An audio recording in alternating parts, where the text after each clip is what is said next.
भगवान भोलेनाथ और माता पार्वती के पुत्र देवताओं में प्रथम पूजनीय हमारे गणेश, जो रिद्धि सिद्धि के दाता, जो सभी विघ्नों को दूर कर देते हैं, हमारे जीवन में आने वाले सभी विघ्नों को दूर कर देते हैं। ऐसे गणेश जी का मार्गशीर्ष महीने की 5 दिसंबर 2024 को विनायक चतुर्थी, जो गुरुवार के दिन मनाया जाएगा, जो कि आज है।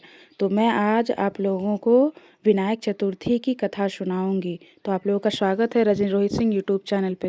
एक दिन भगवान शिव और माता पार्वती नर्मदा नदी के किनारे बैठे थे। वहाँ माता पार्वती ने समय व्यतीत करने के लिए भगवान शिव से चौपड़ खेलने को कहा। शिव जी चौपड़ खेलने के लिए तैयार हो गए। फिर इस पे पार्वती जी ने कहा कि हम लोग चौपड़ तो खेलेंगे, लेकिन हार जीत का फैसला यहाँ पे कौन करेगा, यहाँ तो कोई नहीं है। इसलिए उन्होंने तब भगवान शिव ने वहाँ से कुछ तिनके उठाकर उससे एक पुतला बनाकर उसमें प्राण प्रतिष्ठा कर दी और कहा कि ये हम लोगों का हार जीत का फैसला करेगा। उन्होंने पुतले से कहा कि बेटा तुम यहाँ पे रहना और हम लोग चौपड़ खेलेंगे तो बताना कि इसमें कौन हारा और कौन जीता, तुम इसका फैसला हमें सुनाना। उसके बाद भगवान शिव और माता पार्वती ने चौपड़ खेलना शुरू किया। यह खेल 3 बार खेला गया और संयोगवश माता पार्वती ही जीत गई। लेकिन जब पुतले को फैसला सुनाने के लिए कहा गया तो उन्होंने बोला कि महादेव जीते हैं। इस पे माता पार्वती क्रोधित हो गई और उन्होंने उसे श्राप दे दिया।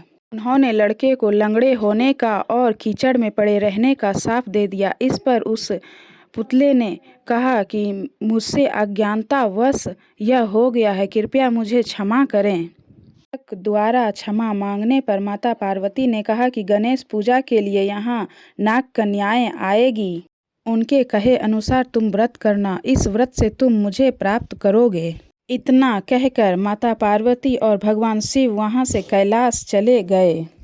1 वर्ष के बाद वहाँ पे नाग कन्याएं आई तो उस लड़के ने नाग कन्याओं से पूछा कि मुझे विनायक चतुर्थी कथा के बारे में बताएं और मुझे इसकी विधि बताएं कि कैसे किया जाता है।